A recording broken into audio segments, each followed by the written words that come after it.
कि अगर कृष्ण यदुवंशी था तो किसी ब्राह्मण से ये पूछो कि आज फिर कहीं भी कृष्ण लीला में किसी कृष्ण यानी किसी यदुवंशी व्यक्ति के बेटे को कृष्ण क्यों नहीं बनाया जाता। अगर यही बात यादवों के दिमाग में आ जाए, यदुवंशियों के दिमाग में आ जाए, तो इन ब्राह्मणों की संस्कृति की ये पोप लीला 2 मिनट में ख़त्म हो जाएगी और समझ में आ जाएगा जन्माष्टमी का मतलब क्या है। मैं कह रहा हूँ, आओ सद्बुद्धि के साथ।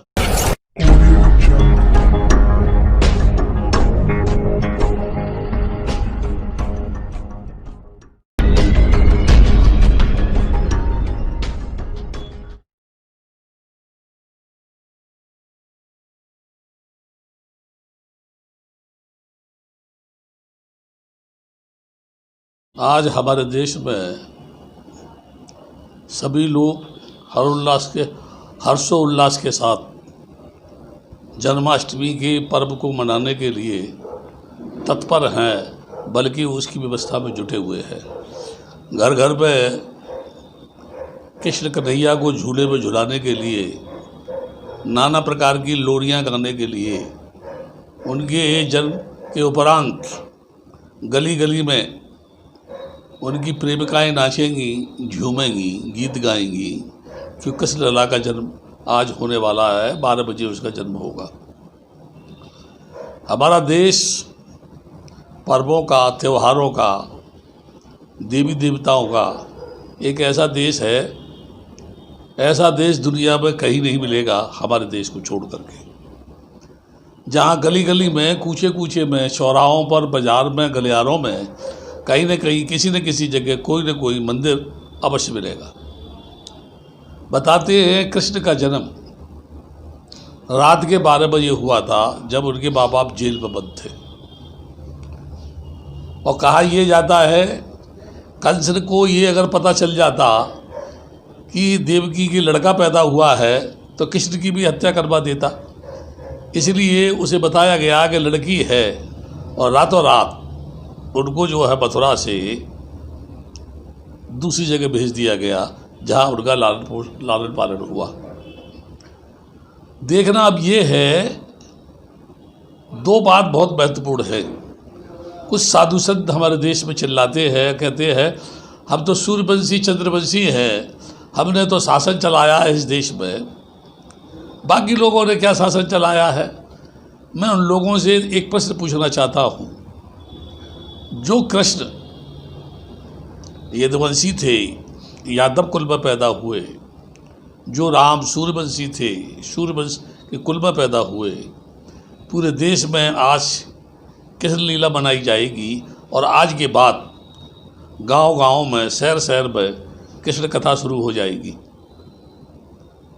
यहाँ मैं ये जानना चाहता हूँ कि जब कृष्ण यदुवंशी थे, राम सूर्यवंशी थे, तो आज भी पूरे देश में जहाँ कहीं भी रामलीला, कृष्ण लीला बनाई जाती है, वहाँ किसी कृष्ण को, यदुवंशी के लड़के को, अथवा राम को किसी सूर्यवंशी लड़के को नहीं बनाते, बल्कि ब्राह्मण बनाते हैं। तो मैं यदुवंशी लोगों से, सूर्यवंशी लोगों से ये जानना चाहता हूँ, भगवान आपके हैं, अवतारी आपके हैं, आपके खानदान में पैदा हुए, आपके कुल में पैदा हुए, फिर ये क्या कारण है।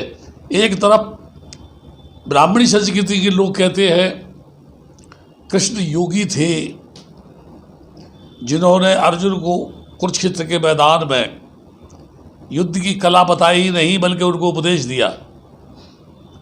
दूसरी तरफ राम के बारे में बताते हैं कि पुरुषोत्तम, मर्यादा पुरुषोत्तम राम थे।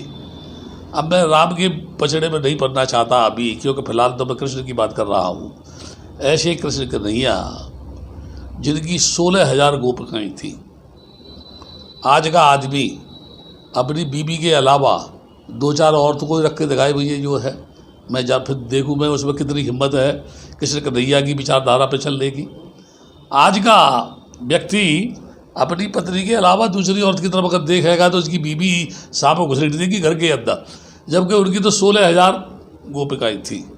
और 16,000 गोपिकाएँ होने के बाद राधा की गोद में रात दिन वो ऐसे पड़े रहते थे जैसे कभी श्री शायर ने कहा है कि वो आधा शेर शराब हो, जिसको आधा शेर कबाब हो, और साथ ही तेरी के खूब हो के खराब हो।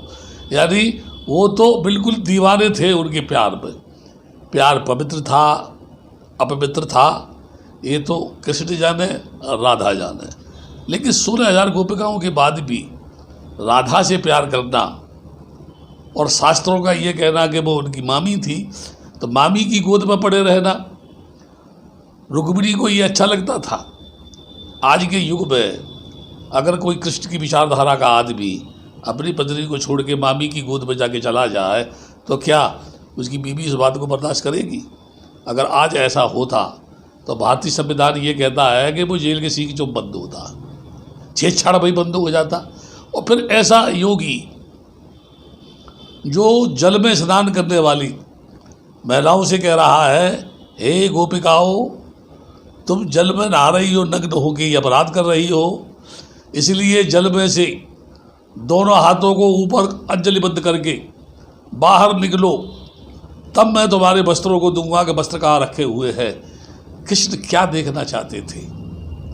अगर वो मान लीजिए एक हाथ से आंचल और दूसरे हाथ से अपने शरीर को ढक के बाहर निकल रही थी तो उनको क्या तकलीफ हो रही थी कि वो बोल रहे थे कि नहीं नहीं दोनों हाथों को ऊपर करो? उनकी नीयत क्या थी मैं ये नहीं जानता, लेकिन बदनीयत जरूर थी। अगर ऐसी बदनीयत नहीं होती तो वो वैसे ही निकल आती तो उन्हें क्या तकलीफ हो रही थी? क्या आज का कोई आदमी कृष्ण का मानने वाला तालाब में नहाने वाली महिलाओं के साथ इस तरह का कृत्य कर सकता है? अगर करेगा तो पिटेगा गली गली कुची कुची में जो है। मैं उनकी उस उपासना में तल्लीन आज उन तमाम महिलाओं से जानना चाहता हूँ, उन तमाम नारियों से जानना चाहता हूँ जो उनके जन्मदिन के उपलक्ष्य में इतनी बुरी तरीके से लगी हुई है कि सवेरे से ही उनकी जो है सजावट के सौदा, मार्केट में जगह जगह झूले मिल रहे होंगे, तरह तरह के फूल मिल रहे होंगे, बड़े बड़े झूले होंगे, छोटे छोटे झूले होंगे, जहाँ उनको ला करके यानी झूला सजा करके रात के 12 बजे जब उनका जन्म होगा तो उन्हें झूले में झुलाया जाएगा। और घर घर में पर घंटे बजेंगे, घनघोर घंटे बजेंगे, पूरे देश में जय कृष्ण कन्हैया लाल की, जय कृष्ण कन्हैया लाल की होने लगेगी और पूरा देश कृष्णमय हो जाएगा। क्या किसी योगी के अंदर इस तरह की भावना होनी चाहिए? क्या किसी योगी पुरुष द्वारा इस तरह की महिलाओं से 16,000 महिलाओं को अपने पास रखना चाहिए? क्या इस तरह के व्यक्ति को योगी राज कहना चाहिए? उनकी एक बड़ी घटना ये भी है कि दुर्योधन वज्र का बनने के लिए जब अपनी माँ के पास जा रहा था, गांधारी का ये कहना था, क्योंकि उसने भी अपने पति की तरह से, वो तो जन्म से अंधे थे, उन्होंने तो अपनी आँख पर पट्टी बांध रखी थी गांधारी ने कि जब कभी भी दुर्योधन मेरे सामने आएगा और मैं पट्टी खोलूँगी तो उसका शरीर जो है वज्रपात का हो जाएगा। उस दिन बड़े सज धज के, बड़ी उमंग के साथ वो निर्वस्त्र होकर के अपनी माँ के पास जा रहा था कि बीच में अचानक कृष्ण मिल गए और उन्होंने कहा, पागले, तू समझदार है, अपनी माँ के सामने नंगा होके जाएगा तो तुझे शर्म नहीं आएगी जो है? अरे कम से कम अपने शरीर को केले के पत्ते से ढक ले तो उनके पास जाना भी ठीक है। उसने वैसा ही किया और माँ के सामने गया। माँ ने पट्टी खोलते ही कहा कि तुझे रास्ते में कोई मिला था? वो जानती थी कि कहीं न कहीं किसी न किसी से मुलाकात हुई है। उसने बताया कि हाँ कृष्ण मिले थे। तो बोले कि ये अनर्थ हो गया। उन्होंने ही मुझसे कहा था कि केले के पत्ते को लपेट के जा। बोले, पगले, अगर तू नंगा हो के आता तो वज्रपात का हो जाता, ये इतना ही हिस्सा तेरा कच्चा हो गया। और जब कभी भी ये याद रखना, अगर तेरे साथ कहीं छल कपट का युद्ध हुआ तो तेरी कब्र में ही गदा मारा जाएगा जब तेरी मृत्यु होगी। और ऐसा ही हुआ। युद्ध के मैदान में जब दुर्योधन और कृष्ण उसके बीच में और उसके भीम के बीच में ये युद्ध हो रहा था, जबरदस्त बल युद्ध हो रहा था, उस समय कृष्ण ने इशारा किया दुर्योधन उसकी तरफ, यानी भीम की तरफ, कि कमर पर हाथ करते हुए इशारा किया कि यहाँ इसके गदा मार, ये इतना हिस्सा कच्चा है। और तो वैसा ही किया को मर गया। आज कोई मुझे पूछे कि युद्ध के मैदान में कुरुक्षेत्र में खड़ा हुआ अर्जुन कृष्ण से कह रहा है कि हे भगवान, मेरे सामने मेरे परिवार के लोग हैं, ताऊ हैं, दादा हैं, परदादा हैं, भाई है, इन सब के ऊपर में हथियार क्यों चलाऊं? कृष्ण उसको कहती है, धर्म युद्ध में कोई किसी का नहीं होता। कृष्ण उन दोनों को समझौता भी करा सकते थे। कृष्ण दोनों को न्याय का उपदेश भी कर सकते थे। कृष्ण उन्हें न्याय शास्त्र भी पढ़ा सकते थे। कृष्ण उन्हें अहिंसा का पाठ भी पढ़ा सकते थे। लेकिन उन्होंने एक इस तरह का उपदेश दिया बीच में कि महाभारत का वो कुरुक्षेत्र का मैदान लहूलुहान जमीन हो गई, बचा एक भी नहीं, सब जमीनों दफन हो गए, मर गए, ख़त्म हो गए। क्या मिला उस कुरुक्षेत्र के युद्ध से? क्या हासिल हुआ इस देश को और क्या हासिल हुआ कृष्ण को? मैं ये कहना चाहता हूँ, ब्राह्मण ने लोगों को अवतार बनाने का, ब्राह्मण ने लोगों को बदमाश बनाने का, ब्राह्मण ने लोगों को बदनाम करने का, ब्राह्मण ने लोगों को राक्षस बनाने का एक ठेका ले लिया है। और ऐसा ठेका ले लिया है, ये जी चाहे जिसको भगवान बना दे, ये जी चाहे जिसको शैतान बना दे। लगता है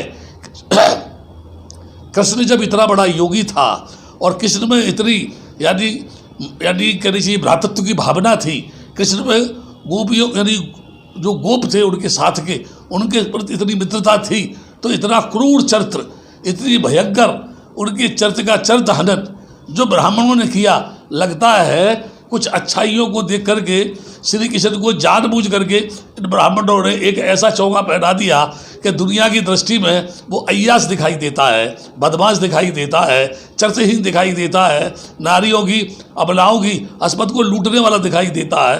नगर अवस्था में नाने वाली महिलाओं को जल में यानी हाथ जोड़ करके नंगा ही बाहर निकलने के लिए बाध्य करता है, मजबूर करता है। मैं सभी लोगों से ये कहना चाहता हूँ, क्या सचमुच आप कृष्ण के चरित्र के मानने वाले हैं तो आप भी ऐसा करके देखो, आपकी पत्नी आपके साथ क्या व्यवहार करेगी। और सबसे बड़ी बात यह है कि अगर कृष्ण यदुवंशी था तो किसी ब्राह्मण से ये पूछो कि आज फिर कहीं भी कृष्ण लीला में किसी कृष्ण यानी किसी यदुवंशी व्यक्ति के बेटे को कृष्ण क्यों नहीं बनाया जाता। अगर यही बात यादवों के दिमाग में आ जाए, यदुवंशियों के दिमाग में आ जाए, तो इन ब्राह्मणों की संस्कृति की ये पोप लीला 2 मिनट में ख़त्म हो जाएगी और समझ में आ जाएगा जन्माष्टमी का मतलब क्या है। मैं कह रहा हूँ, आओ सद्बुद्धि के साथ होश में आओ और कृष्ण के जीवन चरित्र को पहचान कर ब्राह्मण संस्कृति को जानने की कोशिश करो।